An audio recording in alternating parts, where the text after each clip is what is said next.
kemudian baru Nabi hijrah ke Madinah. Ya, di Quba ni, di Masjid Quba ni, kata Nabi dalam satu hadis, barang siapa mengambil wuduk di rumah, kemudian pergi ke berjamaah, pergi ke sembahyang di Masjid Quba, maka 2 rakaat dia sembahyang itu sama dengan 1 umrah.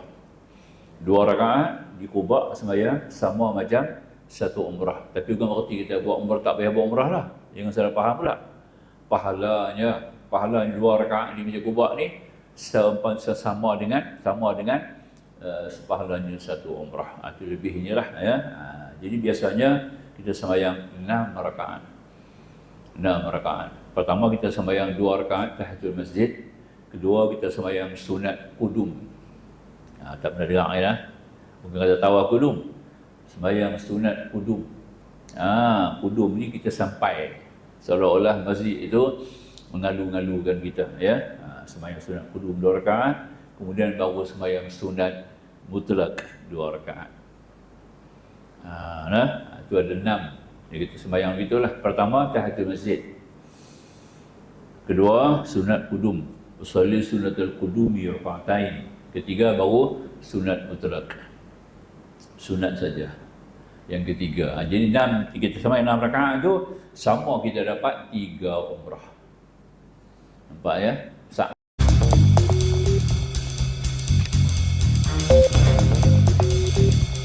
Lihat dulu kepada yang tadi belum habis lagi, yang mula tadi, yakni ziarah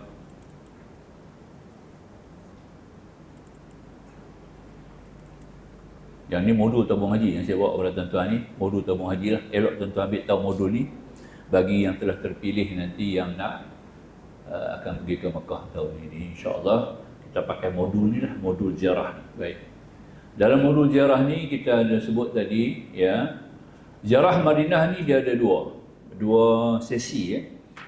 Mengikut modul tabung haji lah. Pertama dia panggil ziarah dalam, kedua ziarah luar. Ziarah dalam ni artinya hari pertama kita sampai, kita akan berjalan kaki lah daripada hotel kita ke Masjid Nabawi, masuk ke Masjid Nabawi, kemudian kita akan pergi ke makam, pergi tengok makam Nabi dulu. Ya, kita tengok tang mana makam Rasulullah, kemudian makam 2 sahabat sebelah Nabi, dan juga Raudah taman surga yang ada di antara mimbar Rasulullah dengan rumah Nabi itu dipanggil Raudatul Jannah, taman surga ya. Tempat tu tempat mustajab doa. Tentang pahala sembahyangnya sama di luar. Dalam tu pun 1000, di luar pun 1000. Tak ada beza. Yang beza tempat tu doa. Jadi bila habis orang sembahyang bangun, kita pun masuk ambil. Nampak tak? Dia macam tu. Dia kena tunggu giliran. Ya, penuh sesak. Memang kita tak ada peluang nak duduk. Tapi kita hanya boleh mungkin berdiri. Bila kita selesai tengok orang sembahyang sunat tu, orang sembahyang sunat tu habis sembahyang dia akan keluar cepat. Itu memang sudah jadi peraturan yang macam itulah. Dia habis-habis dia sembahyang, dia bangun, kita pun ambil tempat tu. Sementara kita duduk tunggu orang habis sembahyang nak ambil tempat dia, jangan diri kepada Allah. Apa-apa doa yang kita hajat, sama ada doa duniawi atau urusan ukhrawi, kita minta masa tu juga, masa duduk diri. Sembahyang tak ada apa dah. Habis sembahyang kita tak ada doa. Kita doa dia tepuk kita, suruh bangun. Orang belakang duduk tunggu dia tepuk, suruh bangkit. Nampak tak? Semua nak ambil tempat. Jadi tak ada masa nak duduk elok-elok segak-segak macam ni, tak boleh. Habis sembahyang sunat, bangun. Roh. Halau lepas keluar. Cepat.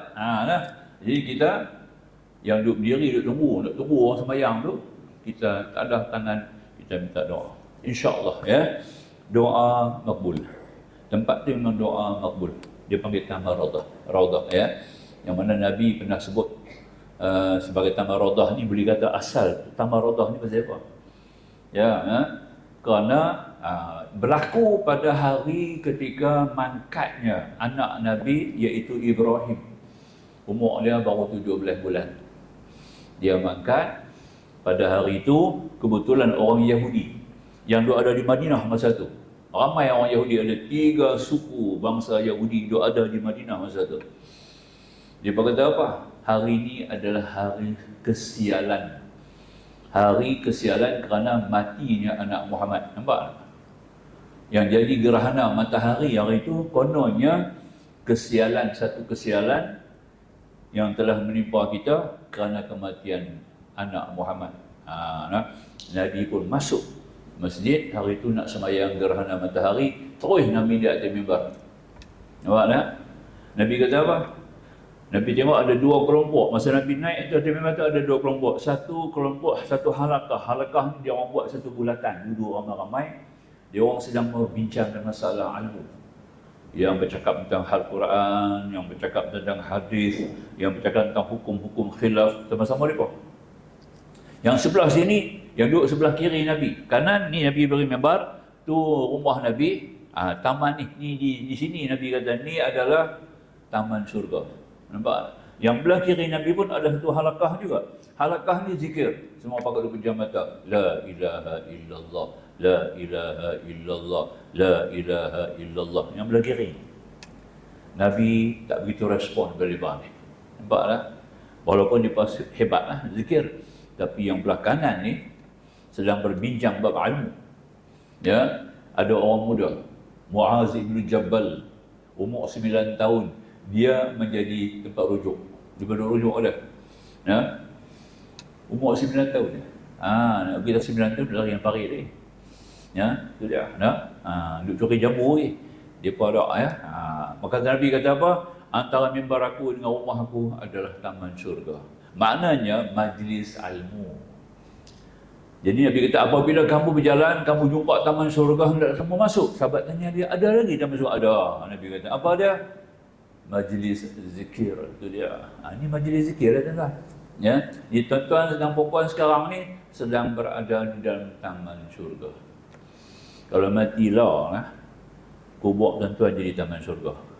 Automatik tukar jadi taman syurga. Kalau matilah, ataupun mati balik-balik di rumah, tak ada buat apa lagi, baru lepas mengaji, balik di rumah, mati di rumah ni, ya, maka tuan-tuan berada dalam taman syurga. Kubur duduk tunggu tuan-tuan dengan penuh perhiasan. Ini maksud kata taman syurga. Jadi orang pergi buat kerja haji, lepas ziarah Nabi, balik daripada taman haji, daripada haji ni, patutnya tiap-tiap minggu Nabi mengaji. Nampak? Ni balik Mekah tak mengaji. Macam mana mabrur? Macam mana jadi mabrur? Balik tak mengaji dah. Nampak? Tutup jarai, tutup tingkap, tutup semua. Nampak tak? Ya? Buang kepiah-kepiah habis. Nampak tak? Jadi teruk pakai seluar katuk lagi. Duk mila otak kan? Lagi tak boleh kan? Jadi ingatlah tuan-tuan, saya pesan, tapi semua kita pergi Mekah buat kerja haji, balik, jadikan tiap-tiap minggu sekali pun jadilah pergi mengaji. Cari taman syurga. Pasal apa? Aku dah pijak taman syurga di Masjid Nabi. Nampak tak? Jadi aku kena bawa balik. Ya? Nostalgia itu jadikan sebagai satu amaliyah, ya, harian kepada kita, iaitu menuntut ilmu. Sehinggalah kita berjumpa Allah. Ya? Jangan serik, jangan jemu, jangan gusam, jangan bangga. Kata aku dah jadi haji, rukun 5 habislah, tak payah mengaji dah. No? Bukan itu kan silap. Kita kena perjauh lagi, kena perdalam lagi. Itu artinya Raudhah, ya. Nak bab ziarah Nabi, yang inilah pokok dia. Ya, sesudah kita ziarah Nabi, yang inilah tempat yang kali kedua yang menjadi suatu idaman kita dan jadi suatu inspirasi kita untuk meneruskan perjalanan hidup kita sebagai umat Rasulullah SAW. Baik, paham ya? Kemudian kita faham di sini. Dan seterusnya, setelah kita ziarah makam Nabi, bagi salam kat Nabi, tiap-tiap kali kita berada di Madinah, bila bertembung dengan waktu-waktu solat, tuan-tuan, kita masuk masjid Nabi, bagi salam kat Nabi. Walaupun kita tak dapat lalu di depan makam ni, masuk masjid Nabi saja, kita arah terus ke bahagian yang ada kubah hijau. Daripada dalam kita boleh nampak kubah masjid tu luar, boleh nampak dia punya perhiasan dia punya chandelier dia lain sikit, ya. Di situ ada kubah hijau, di bawah kubah hijau itu adalah makam mulia baginda besar Nabi SAW. Kita berdiri pada tempat kita pun boleh bagi salam kat Nabi, ya, bagi salam kepada Rasulullah. Paling ringkas, Assalamualaikum warahmatullahi wabarakatuh ya Rasulullah. Paling tidak kita guna yang tu pun boleh lah. Assalamualaikum ayyuhan nabi wa rahmatullahi wabarakatuh. Yang kita baca dalam tahiyat pun boleh juga. Ya. paling mudah. Itu paling tidak. Maknanya sehari 5 kali lah kita kena bagi salam kat Nabi. Kalau ada 10, kalau ada 8 hari, maknanya 40 kali lah kita akan bagi salam dekat Nabi. Nampak tak? Ya? Dan bersembahyang dalam masjid baginda besar Nabi sallallahu alaihi wasallam. Itu di antara kelebihan yang kita kena faham. Ziarah juga makam sahabat kedua-dua ni adalah merupakan sebagai wazir Rasulullah SAW. Ya? Baik. Ini salam dia, tuan-tuan boleh tengok dalam buku doa dan buku doa khusus yang dibagi oleh tabung haji itu adalah doa tu ya.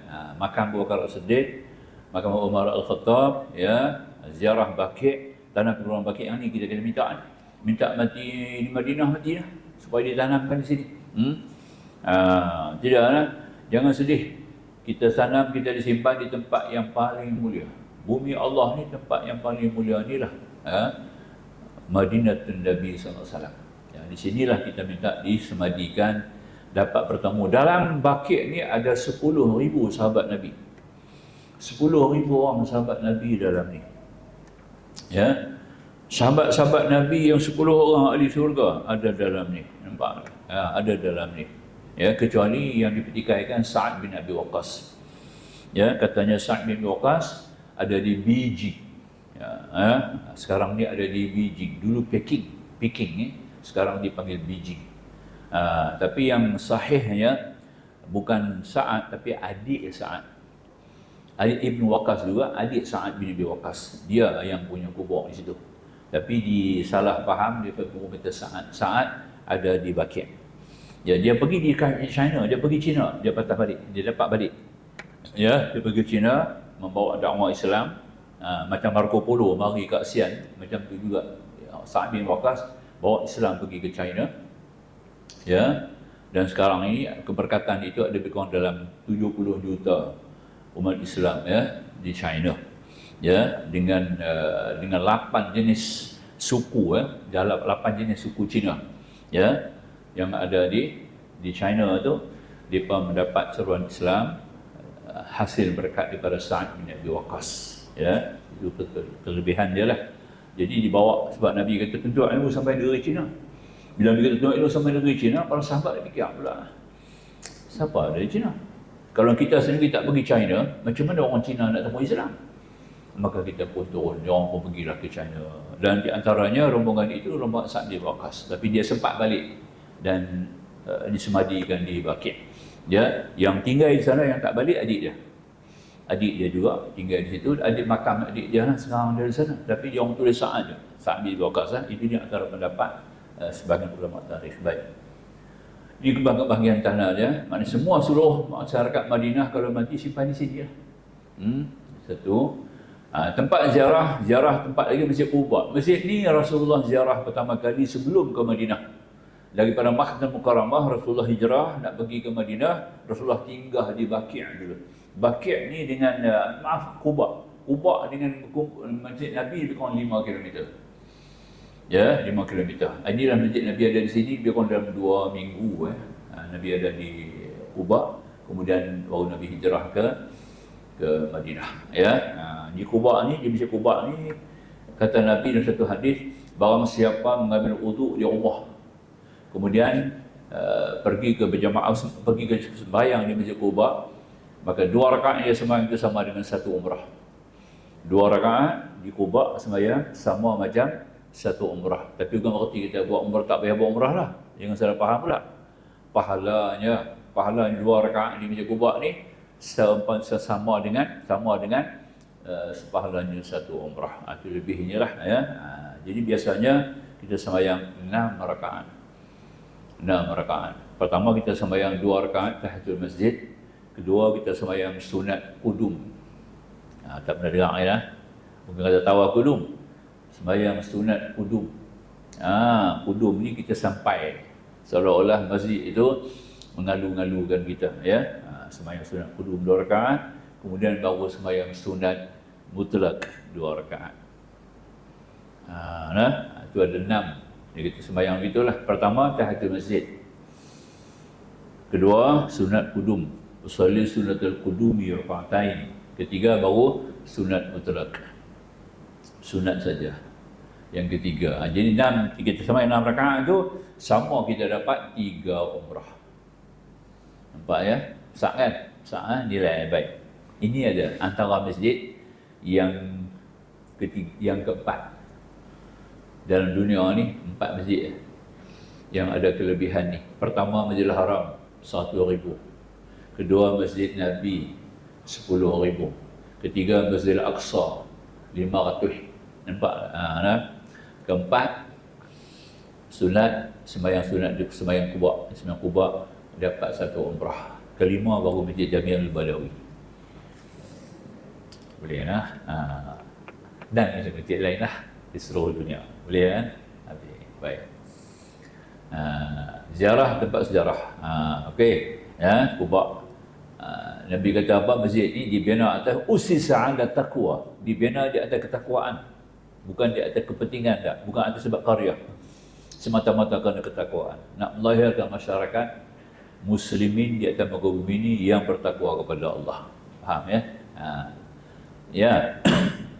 Terletak di perkampungan Quba kira-kira 3 km daripada arah selatan Bandar Madinah, kawasan sekarang 5035 ya, meter persegi. Kos perbelanjaan dia dulu dibina sebanyak 21 juta rial. Baik. Masjid yang pertama di dalam sejarah Islam berdasarkan permohonan Allah, semuanya masjid didirikan di atas dasar takwa. Usisa ala taqwa. Di pada hari ini pertama kali boleh patut kamu salat dalamnya. Imam Bukhari meriwayatkan, ya, selalu pergi ke masjid Nabi, bahawa Rasulullah mengatakan Rasulullah selalu pergi ke masjid Quba pada hari Sabtu. Tiap-tiap hari Sabtu Nabi akan pergi masjid Quba. Sama ada dengan menaiki unta atau berjalan kaki. Itu dia. Nampak tak? Ada kalanya baginda pergi pada hari Isnin dan ada kala kami Nabi pergi pada hari Khamis. Kita tu tak kira orang pasti kita terhad hari di Madinah. Ya, ada lapang. Tuan-tuan bangun pagi, pergi sembahyang masjid Nabi dulu, sembahyang subuh. Habis sembahyang subuh, dan kita pergi sarapan pagi, kemudian kita sewa lah van, ya, ramai-ramai pergi dengan seorang.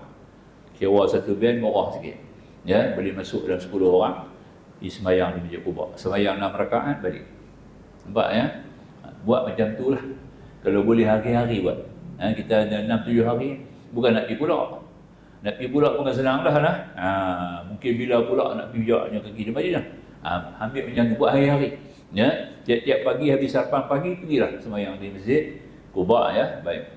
Sesiapa yang berwuduk di rumahnya, ya, kemudian pergi ke Masjid Quba untuk bersalat, akan diberi ganjaran pahala seperti pahala menunaikan umrah. Nampak? Riwayat Ibnu Majah. Faham ya? Baik.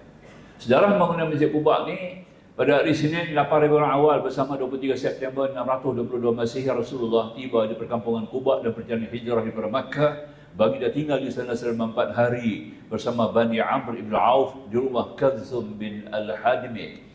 Pada hari pertama itu Rasulullah SAW terus membina Masjid Quba, iaitu masjid yang pertama dibina dalam sejarah umat ini. Baginda besar Nabi SAW sendiri turut serta dalam pembinaan itu dengan mengangkut batu bata dan pasir bersama sahabat. Asy-Syamus binti An-Nu'man menceritakan, aku melihat Rasulullah SAW ketika membina masjid ini, baginda memikul batu bata di atas belakangnya sehingga bongkok tubuhnya. Debu-debu dan pasir penuh di tubuh dan bajunya. Apabila seorang sahabat meminta mengambil bebanan itu daripadanya, baginda tidak membenarkan, sebaliknya menyuruh mereka membawa bebanan lain sepertinya. Ini riwayat Imam At-Tabarani. Setelah itu baginda Rasulullah mengimami salat jamaah serta terbuka bersama para sahabat di Masjid Quba berkiblat Masjid Al-Aqsa pada waktu itu. Ketika itu dia orang menghadap Masjid Al-Aqsa. Semua sembahyang Nabi, even di mana-mana juga di Mekah pun Nabi menghadap. Sembahyang itu ada 5 waktu dah. Ketika ini sudah ada sembahyang 5 waktu. Sebab Nabi berlaku sembahyang ini sesudah berlaku peristiwa Isra wal Mi'raj. Isra Mi'raj ketika Nabi di Mekah. Sebelum hijrah, 2 tahun sebelum hijrah. Nabi ketika itu berusia 51 atau 52 tahun. Ya, baik. Kemudian ziarah tempat sejarah lagi Masjid Qiblatain. Masjid Qiblatain ni dia tidak ada apa-apa kelebihan macam masjid lain sama. Macam masjid kita lah, Haji Mul Badawi. Tarafnya macam tu ya. Masjid Qiblatain ya, tidak ada apa-apa kelebihan, tidak ada apa-apa. Dia sembahyang dalamnya sama seperti sembahyang di masjid-masjid lain. Cuma dipanggil Qiblatain sebab dia ada 2 kiblat. Pertama kali dah Rasulullah menunaikan sembahyang pertama kali di masjid ini sesudah sembahyang lain waktu zuhur. Ketika itu Rasulullah dijemput, diundang oleh satu qaryah Bani Salamah, nama qaryah, ya. Terletak tengah-tengah pengumuman Bani Salamah, iaitu di bahagian barat daya Madinah. Perintah Allah kepada Rasulullah agar menukar kiblat. Rasulullah pun dia orang jemput Nabi, ya Rasulullah, mainlah kampung kami, tengok-tengoklah kampung kami ni. Maka Nabi pun pergilah, pagi-pagi Nabi pun pergilah ke masjid. Dia orang pergi, dia orang jamu makan dekat Nabi, apa semua meriah seronok, ya. Sampailah masuk zuhur, dia orang jemput Nabi semayang masjid depa. Semayanglah masjid kami Rasulullah, sebelum tuan balik ke Madinah, tuan semayanglah masjid kami ni. Nabi berkat Nabi pun semayang zuhur. Tengah-tengah tu semayang zuhur itulah turun perintah daripada Allah, ya. Qad nara takalluba wajhika fis sama. Sungguhnya kami, kata Allah, sentiasa melihat kamu mendongak-dongak kepala ke langit. Falanuwalliyannaka qiblatan tardaha, maka kami akan sungguh-sungguh mengarahkan kamu mengarah kepada kiblat, menukar kiblat, membawa kepada kiblat yang kamu suka. Ya. Fawalli wajhaka syatral masjidil haram, maka hadapkan wajah kamu sekarang ke haram. Fawallu wujuhakum syatra wa haitsuma kuntum fawallu hajrah, maka di mana juga kamu berada ketika itu, menghadaplah wajah kamu ke Masjidil Haram. Maka pada saat itu ketika, maka bertukarlah kiblat. Nabi pun kalih. Sekarang Nabi menghadap masa di masjid tu, Nabi pada biasa duduk ni lah. Menghadap di sebelah sebelah timur. Turun ayat ni, Nabi pun kalih 180 degree. Tengah duduk sembahyang tu. Fawalli wajhaka syatral masjidil haram. Nabi pun kalih. Wa haitsuma kuntum fawallu wajhaka syatrah. Dalam keadaan mana kamu berada ya Muhammad, umat kamu seluruh umat Islam seluruh dunia, hadapkan kepada arah Masjidil Haram. Ya, bukan Kaabah, Masjidil Haram. Maka Nabi pun kalih menghadap sana. Abu kiblat ni Masjidil Haram lah. Tak apa. Situ Palestin, Aqsa sana. Yahudi dari sana, Israel. Ya.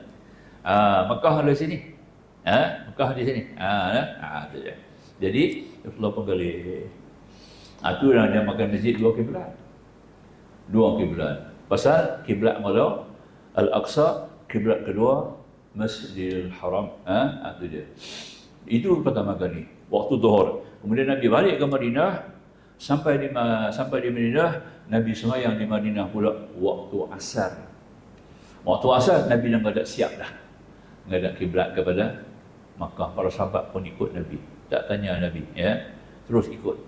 Oi, hari ni dah tukar tempat ni. Dia orang tak tanya Nabi. Tapi bila Nabi baca ayat ni, ayat turun kat Nabi masa di Madinah, masa di Masjid Bani Salamah tu, Nabi ulang ayat semula kepada mereka, baru diberitahu rupanya ini adalah perintah Allah Subhanahu Wa Taala. Boleh, ya? Itu habis. Kemudian diarahkan semua masyarakat Islam yang pergi ke Mekah untuk menghadap kepada Kaabah. Dia tidak menghadap lagi kepada Masjid Al-Aqsa, ya. Itu dia. Baik. Jadi keadaan semuanya orang-orang Yahudi dan Nasrani daripada Alkitab, Taurat, Injil memang mengetahui bahawa berpaling dari haram itu adalah kebenaran daripada Tuhan. Sebab ada sebut dalam kitab mereka. Dalam kitab Taurat ada sebut bahawa kiblat akan bertukar ke Masjidil Haram. Orang Yahudi Nasrani tahu, ya. Tempat sejarah lah, sebahagian Masjid 7. Masjid 7 ni sebenarnya bukan masjid. Macam di Madinah juga, dia ni adalah pos, ya, para tentera dalam peperangan Ahzab. Ahzab ni artinya ribut pasang. Ahzab ni maknanya ribut pasang. Dalam peperangan itu Allah hantar pasang. Jadi tentera membantu tentera Islam dan mengalahkan tentera-tentera kufar. Habis dia kena melambung habis, dengan kuda-kuda, dengan tentera dia semua habis, dengan ribut pasang yang begitu besar, kalahlah dia. Dipanggil peperangan ataupun peperangan Ahzab dia panggil. Dalam Quran ada kan suratul Ahzab. Itu dia, ya. Dan dia panggil juga peperangan Khandaq. Khandaq ni trench. Di mana ketika itu Salman Al-Farisi dia mengatakan, Nabi Rasulullah, dalam pengalaman kami Parsi ini, kami lebih advance peperangan, ya. Sebab negara kami sudah biasa peperangan. Jadi bila peperangan kami akan korek parit, keliling tempat-tempat berkenaan kami akan korek parit. Parit itu jauh, ya. Parit tu jauh lebih kurang 300 meter. Ya, 300 meter. Bukan dekat. Ya. Luas. Jadi bila tentera nak masuk ke tempat kami, dia orang terpaksa kena turun masuk dalam parit. Bila masa parit tu, masa tu dah kita ambil peluang, panah dia. Nampak? Ini kepenangan bagi tentera-tentera Parsi. Maka tu Salman Al-Farisi anjurkan kita korek parit. Bayangkan tuan-tuan, nak korek tu bukan tanah lagu tanah kita ni. Dia tanah batu. Ya, tanah batu ya Allah keras. Depa bukan ada cangkui punya kita. Depa tak ada traktor, tak ada pengkorek, tak ada. Semua pakai tangan. Nampak ya? Pakai tangan korek. Dia mau boleh korek parit tu sekeliling kawasan parit tu. Makna kata daripada arah datang daripada barat nak mari ke timur, nak mari ke timur ya. Terpaksa menyeberang kawasan itu baru boleh masuk Madinah. Ya. Maka sekarang tempat itu dah jadi jalan raya, dia buat tak nampak lagi sampai parit dah. Daripada tutup kabut habis jadi jalan raya elok. Kawasan yang dalam trench itu dia bina 7 pos tentera. Ya, pos ini dipegang Sa'd bin Waqqas. Pos ini Umar, pos ini Ali, ya, begitulah. Dia pos-pos itulah. Bila mari Wahabi yang mari Ali tahun 44, 27, 28, maka dia orang telah jadikan kawasan itu sebagai masjid. Semua pos-pos tu jadikan masjid, tapi dia tak pecah lah, dia masih kekal lagi lah. Saya pergi tahun 86 haji, masih lagi tengok lagi lah. Bangunan lama tu. Satu bangunan, kepuk dia buat kecil sikit putih, kepuk dengan tanah putih dia. Boleh masuk semayang 3 orang. 3 orang atau 2 orang semayang. Bukan masjid. Nampak tak? Ya? Tapi dia panggil masjid 7. Dekat-dekat. Kita tertanya-tanya juga, dekat-dekat masjid. Kemudian masjid tu kecil lah. Tempat wudu pun tak ada. Ya? Ya? Ada tempat yang 2 orang, ada tempat 3 orang. Rupanya pos tentera. Ya? Jadi dia orang jadikan pos tentera. Maka kerajaan Saudi telah mengolah. Ya. Sekarang ni tinggal 2 pos. Masih ada lagi, kalau tuan-tuan pergi ada 2 lagi lah. Pos tu masih lagi asal. Ya, masih ada asal lagi. Yang lagi 3, dia orang dah runtuh 1 lagi. Tinggal 2 masjid. Dia buat 2 masjid. Masjid Abu Bakar dengan Masjid Al-Fatah. Ya, Masjid Al-Fatah. Dia itu tempat masjid 7 lah. Ya. Ini semua sebenarnya bukanlah masuk dalam bahaya sebagai mengenang semula perjuangan-perjuangan umat Islam bersama Rasulullah di Madinah lah ya. Kita hayati perjuangan mereka itu. Itu dia. Kemudian sejarah ni antaranya Baqi'. Bukit Uhud, pergubaran syuhada peperangan Baqi'. Ya, ini bukit Uhud, ujung Bukit Uhud. Bukit Uhud tu tinggi dia lebih kurang 2,700 kaki. 2,700. Ni tuan-tuan tengok ni, rendah ya. Dia panggil Jabal Rummah. Ingat rumah tu dah ya. Jabal Rummah. Dia ni penghujung Jabal Uhud. Masa tu tinggi dia 2,000 kaki. Ya, kerajaan Saudi dah tarikh bagi rendah lah. Kalau boleh dia nak buang tu bukit ni, dia nak buat pembangunan. Tapi ada bantahan daripada dunia Islam, dia orang kekalkan jugalah. Jidan kita nak kabat, dia tengok atas tu. Tapi tak ada apa, dia pegang rendah tu. Orang kalau tak kaji sejarah, awak rendah sangat bukit ni. Orang baling batu pun kena. Orang duduk bawah boleh baling batu, orang atas. Dia bukit rendah. Ya, sebenarnya itu dah ditarikh. Dia tarah habis, tarah sampai jadi dah rendah. Asalnya 2,700 kaki. Bukit Uhud ni panjang dia 7 km. Kalau kita berdiri di sini, kita akan nampak rata, kemudian kita nampak bukit sambung. Bukit yang belakang sebelah tu, yang belakang tu satu bukit tu saja. Dia memanjang bukit tu, dia sejauh 7 km. US satellite.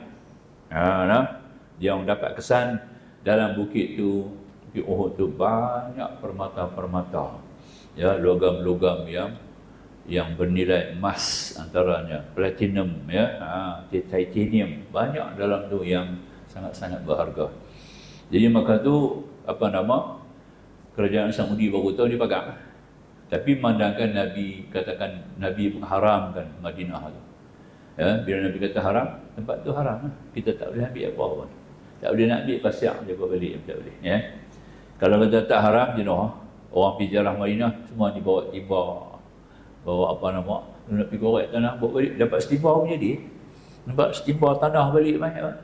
Boleh dapat dalam korang pun dalam 100 gram mai boleh dapat. Ya, senang-senang.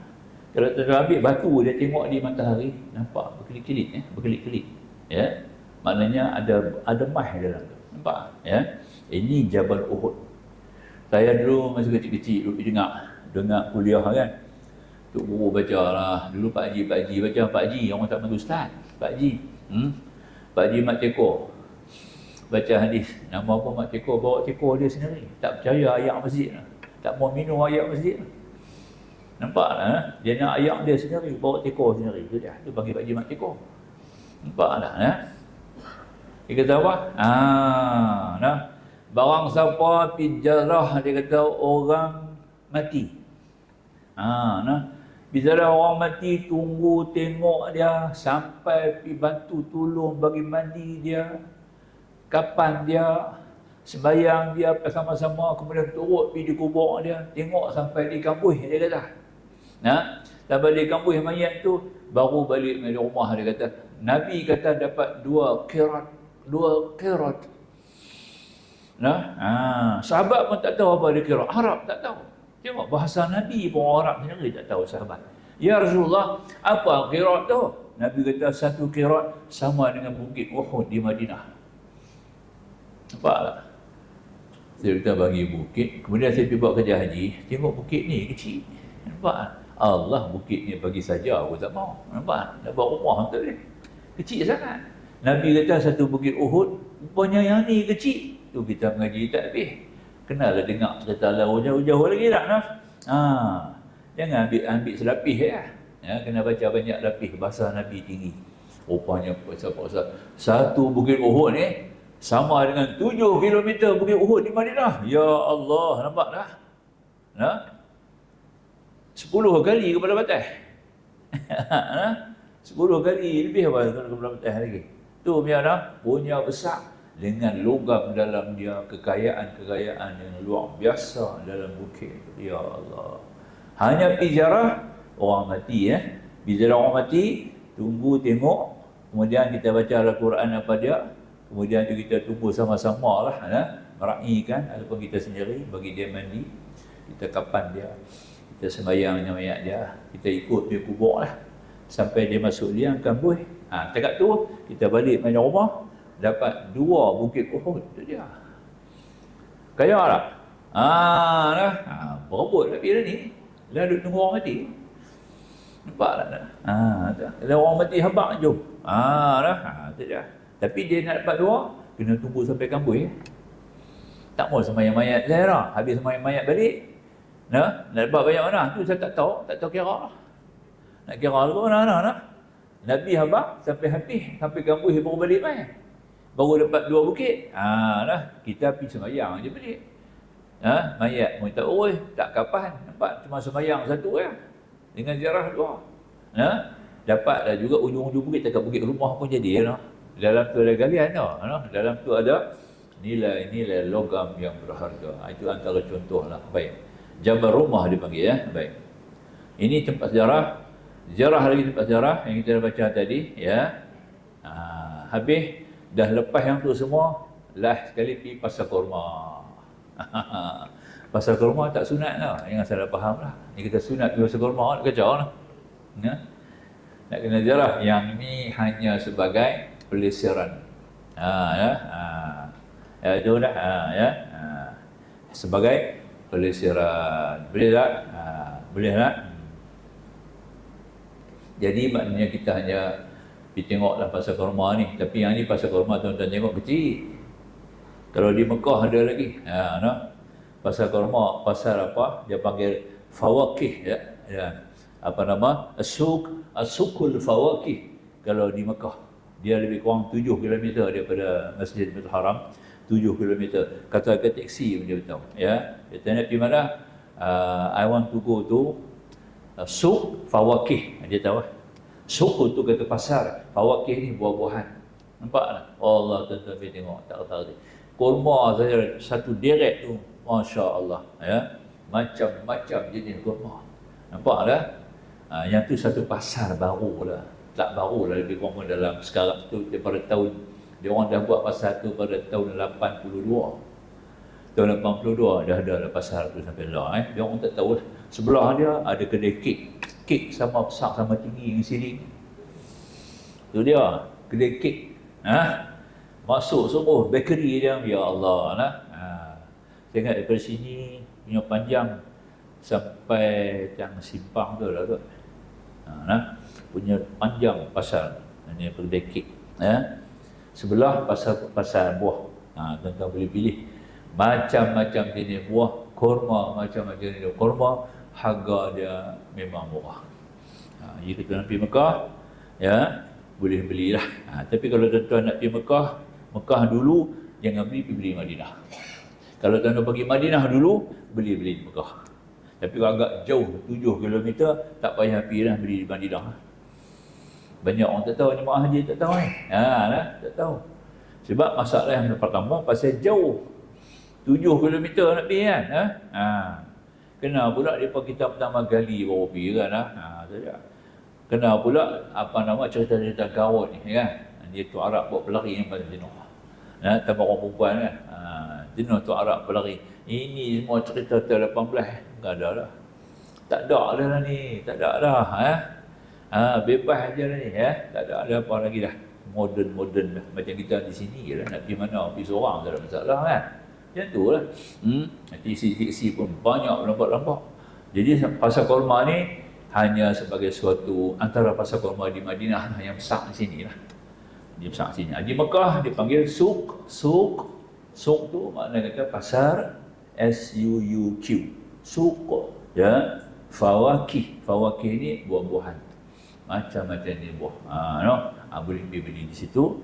Tuan-tuan boleh beli balik. Dia packing pun cantik. Dia punya buah ajwa dia pun murah. Sekarang ni orang Yahudi dah mula buka satu kawasan pertanian ajwa di Madinah, baru buka. Lebih kurang dalam setahun dah dia orang dah buka pertanian. Sebab dia orang kata dulu sebelum Nabi hijrah, kami dah ada dah kebun kurma di sini, nampak. Sekarang kami mau balik tanah-tanah tu. Tu dia nak balik. Dia ambil cara kecil-kecil ni, sikit-sikit. Esok dia ambil terus di Madinah, nampak. Ya, sebab kita Madinah depa dulu. Depa jumpa Madinah dulu. Orang Arab tak ada. Orang Iraq baru mari ke Madinah tu, ya. Setelah berlakunya pecah segala dam-dam di Sabak itu di Yaman Selatan. Di Yaman Selatan, di empangan air semua pecah. Ya, pecah habis, ya. Empangan Ma'arib dia panggil, ya. Empangan besar-besar tu pecah. Orang-orang Arab Yaman buka berhijrah. Ada yang pergi ke Bahrain, ada pergi ke Abu Dhabi, ada pergi ke Emirates. Emirates tu 5, sekarang 1 ya. Ada yang sampai ke selatan Hijaz, ada yang pergi ke Yathrib. Jadi banyak pergi ke Yathrib. Nampak tak? Itu baru jumpa Yahudi. Orang jumpa Yahudi kita ni pelarian mari daripada Yaman. Itu orang Yaman ada di Madinah. Menjaga Arab ni orang Yaman lah. Dia lah hijrah datang daripada Yaman setelah pecahnya empangan Ma'arib di Yaman. Nampak tak? Jadi orang Yaman ni tuan-tuan, dia itu one day orang Yaman tu kita faham tu. Dia panggil macam orang Melayu, lebih halus daripada orang Melayu ni. Sikap dia, sifat dia, ya. Antara pertama dia suka jamu orang. Dia cukup suka jamu orang makan.